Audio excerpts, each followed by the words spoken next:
In the 1st century BC, the Roman historian Livy wrote, "Not without reason did gods and men choose this site for Rome.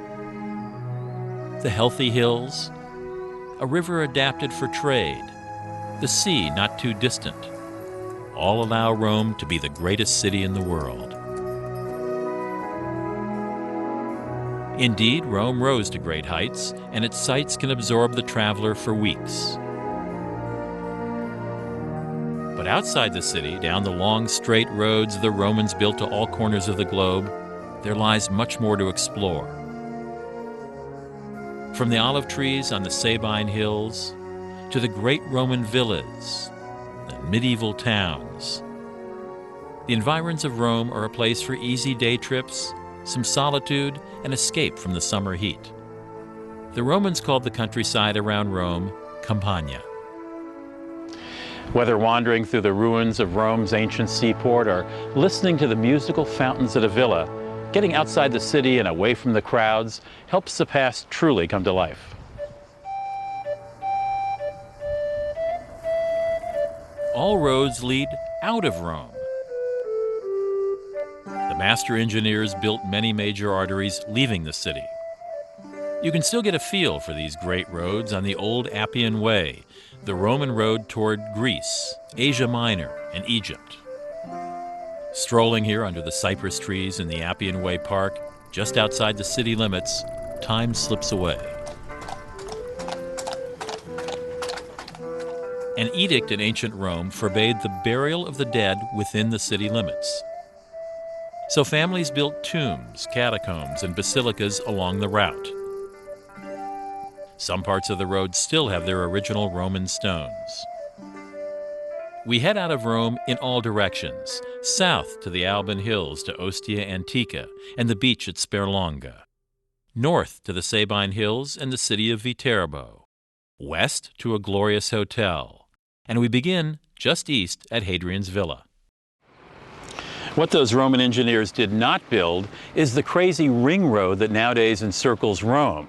It can be a congested nightmare, so try to avoid rush hour on your way in and out of the city.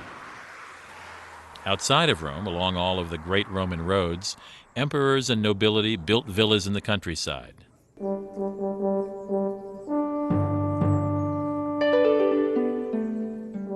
Villa Adriana, or Hadrian's Villa, is a great estate built by the Roman Emperor Hadrian in 118 AD in Tivoli on the east side of Rome, just about an hour by car or bus. Statesman, general, architect, Greek scholar, painter, and sculptor, Hadrian was a learned and accomplished man and considered one of the best rulers of Rome. Among other things, he's known for rebuilding the Pantheon in downtown Rome in a revolutionary way, and designing this magnificent villa, a major work of Western art.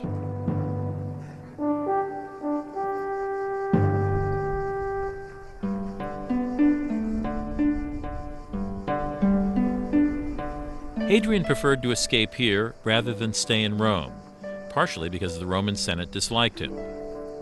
A number of his enemies were assassinated shortly after he was named emperor, and although he denied any part in it, the Senate never trusted him. The villa covers 200 acres of libraries, baths, gardens, theaters, and pools.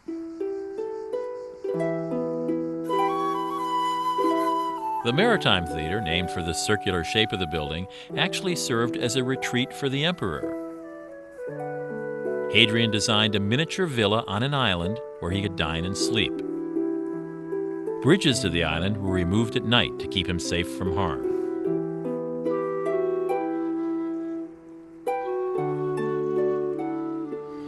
Hadrian traveled extensively, and at his villa he recreated some of the wonders he discovered around the world. Hadrian called this pool the Canopus and modeled it on a canal that led to Alexandria in Egypt. He threw lavish banquets here at nighttime, though he himself rarely socialized with his guests.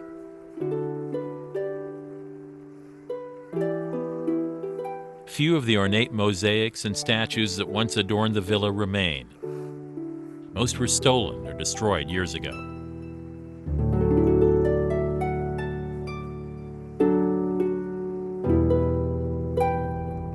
Another city escape takes us south for a refreshing change of pace.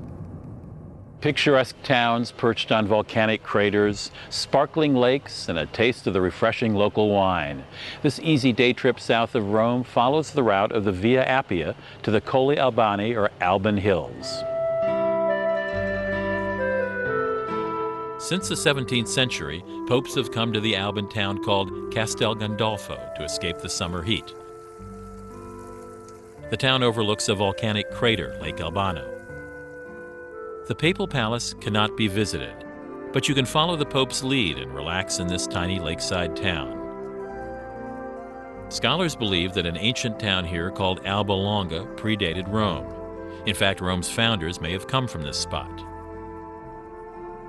One of the great pleasures of traveling is trying the local wine, and here in Castel Gandolfo they've got their own red and white. This is an interesting one. It's a dessert red, and a little different than your average red wine because it's sweet but not cloying, and it's got a little bit of fizz. So if you're here and you're visiting the Pope's house down the street, come on down here and try a little of the local juice as well. The unique little store, Arte e Vino, couples antiques with the local wine, and it's an intoxicating way to shop.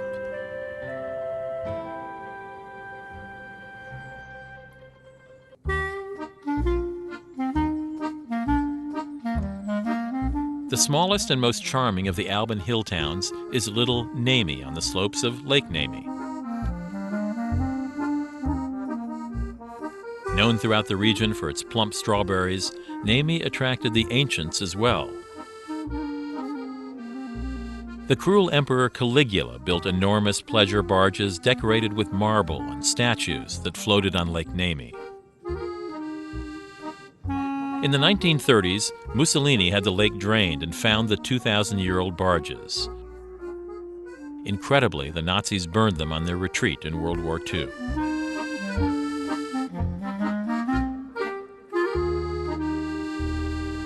Just as Roman emperors retreated to countryside villas, so too can the modern visitor. My personal country villa is located on the Tyrrhenian Sea, about 20 miles from Rome. La Posta Vecchia used to belong to a 17th century prince, then a 20th century oil tycoon.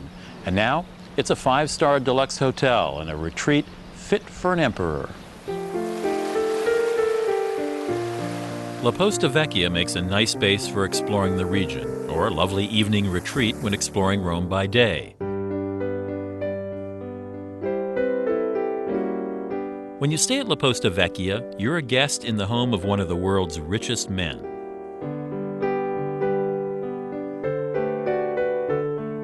Oil billionaire John Paul Getty renovated the property, intent on finding seclusion and peace. In the process of restoring the building, Getty uncovered ruins of 2 ancient Roman villas from the 2nd century BC. Those finds are now on display in the hotel's private museum.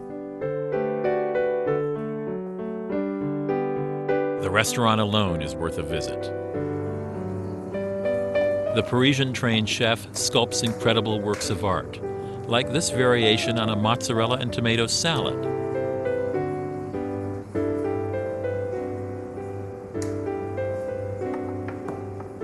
And for dessert, fresh papaya and cannoli stuffed with cream. Oh my.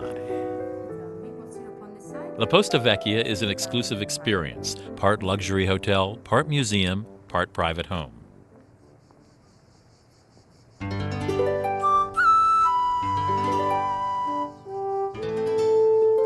Just south of Rome, and an easy trip from the hotel or a subway ride from the city, lies Ostia Antica, Rome's Pompeii. The well-preserved ruins and stunning details offer an almost uncanny experience of everyday city life in ancient times. For 800 years, Ostia served as Rome's seaport. It began as a military post and developed into a huge commercial center. Hadrian built or renovated much of the town in the 2nd century AD.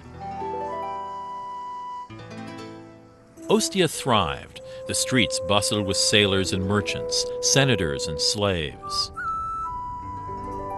Warehouses, temples, Public baths and bars lined the busy streets. Between 60 to 80,000 people inhabited this vibrant seaport. In the center of town, a theater seating 3,000 people held plays and spectacles. The actors wore masks to play a variety of characters in different states of mind. Behind the theater, the Piazzale della Cooperazione was Ostia's mall, where the trading companies set up shop. The black and white mosaics on the floor depict the ships, their cargo, everything from vases to animals for the games, and sometimes where the goods came from. Ostia's ruins contain a number of private dwellings, some quite lavish. A dinner guest to this fine home would first wait outside on a bench to be received. Once inside, he passed through this courtyard, decorated with a large marble fountain. Just through the courtyard, a sumptuously decorated dining room awaited, with mosaics made of stone imported from Africa. Public life in Ostia centered around the shops, the forum, and the public baths.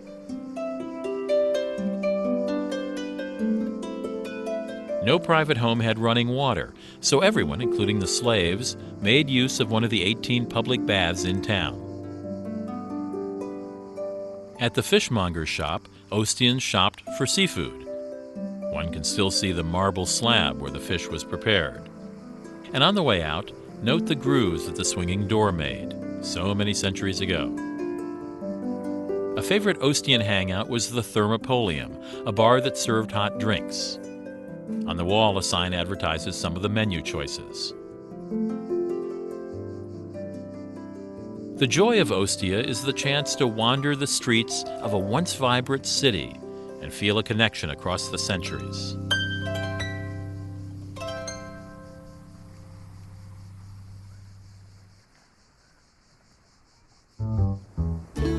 While you might not associate beaches with Rome, a long day trip or pleasant overnight excursion takes in the lovely west coast of Italy.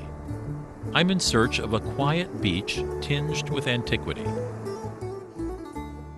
The seaside town of Sperlonga, located about 60 miles south of Rome, ranks as the most beautiful beach town near the city.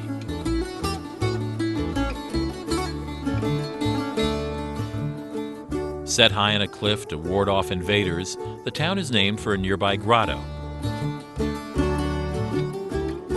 Sperlonga evokes a Greek Isle town with its whitewashed houses, tiny winding streets, and occasional views to the sea. The clean beaches encompass both private beaches, where you must pay during the summer season, and public facilities. A half-mile south of town, the archaeological site, the Grotto of Tiberius, once served as the outdoor dining room for the first-century Roman Emperor Tiberius.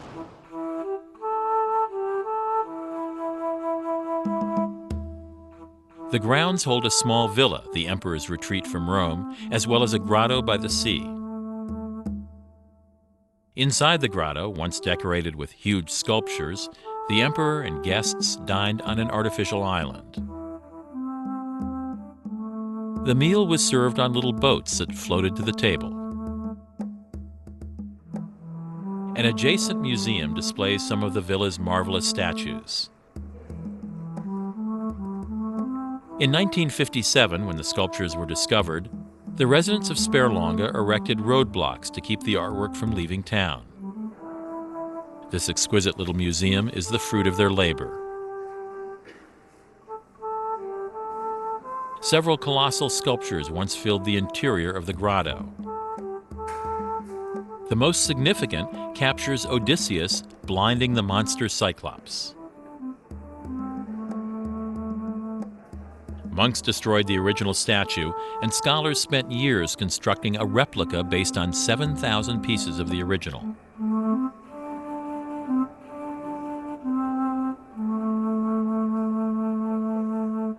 North of Rome, you can sample Italy's finest olive oil, wander through medieval towns, and delight in a villa filled with fountains.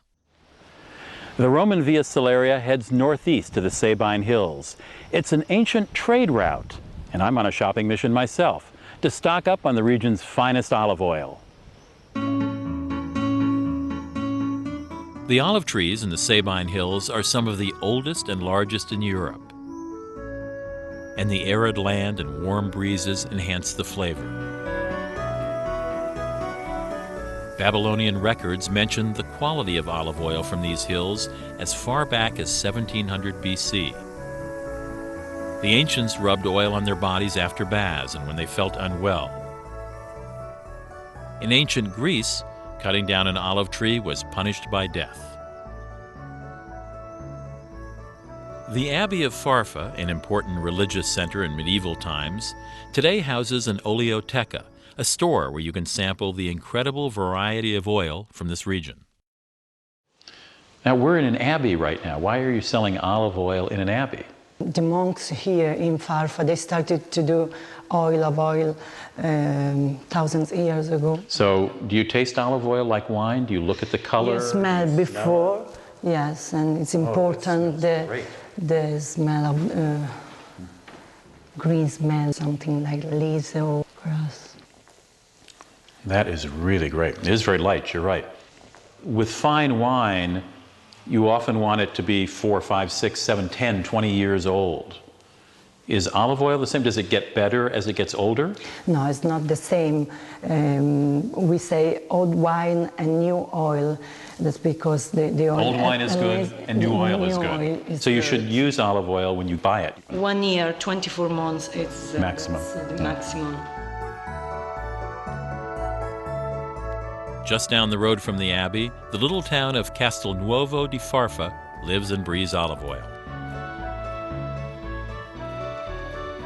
After wandering past rose-hued buildings and down narrow streets, I came upon an innovative museum that tells the story of olive oil in a variety of ways. The museum displays ancient presses and tools. But most fun are tributes to the olive by contemporary artists, including a mesmerizing sculpture that creates music from drops of oil synchronized to a sensor that reads the texture of an olive tree.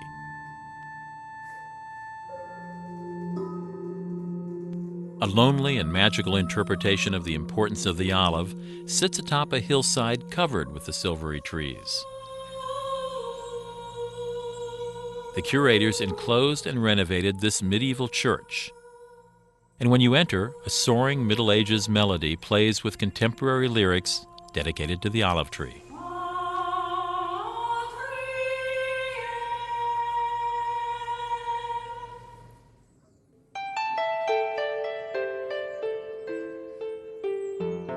All over the Sabine Hills, small olive growers produce the regional olive oil. One family-owned farm, La Mola, belongs to Signora Anna Maria Belli. She and her daughters turn olives into liquid gold, producing some of Italy's best oil. You can call ahead to visit her estate, buy the olive oil, and if you have a small group, even dine at La Mola's private restaurant.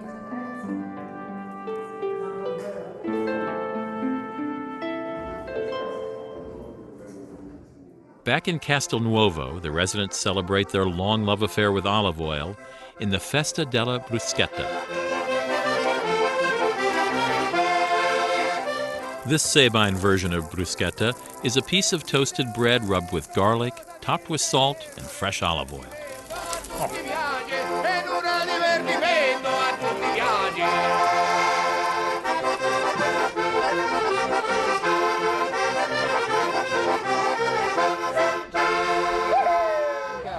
The Via Cassia, named for a Roman consul in 171 BC, leads north of Rome to the medieval city of Viterbo. A detour to nearby Villa Lante takes in a riot of fantastic fountains. Viterbo, the city of popes. During the Middle Ages, popes often fled here to escape Rome's political heat. In 1271, a conclave of cardinals spent months here trying to choose a new pope. The townspeople grew so frustrated with the delay, they cut down the cardinals' food supply and tore the roof off the building where they were deliberating. A pope was then promptly elected. The San Pellegrino quarter in Viterbo is one of the most perfectly preserved medieval quarters in Italy. Many of the buildings are made of peperino, the local dark volcanic stone. Ceramic arts go back centuries in Viterbo. At the San Pellegrino Laboratorio d'Arte, artists work in an ancient style called zaffara, famous for its dark cobalt color.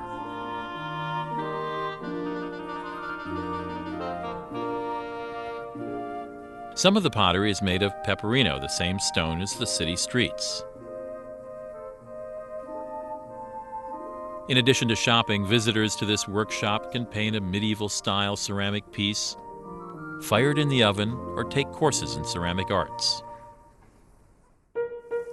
Just outside of Viterbo, the enchanting gardens of 16th century Villa Lante dance with fanciful fountains. The property was owned by the Bishop of Viterbo. A series of different cardinals lived here and added to the estate. The Renaissance garden often played with automated water devices and incorporated themes of love, mysticism, and the ancients. Water cascades, tumbles, and swishes in the ingenious fountains. The water flows in a trough all the way down the terraced landscape, diverted now and again into the fountains or spouts.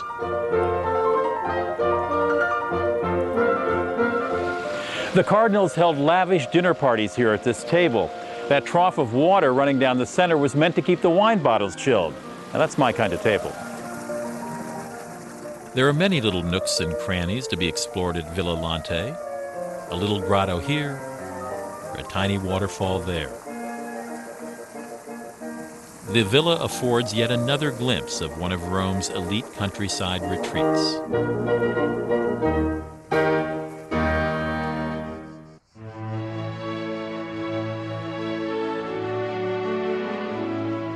Along the great Roman roads leading to the far corners of the empire lie the grand villas, quaint towns, and sweet countryside the ancients knew so well.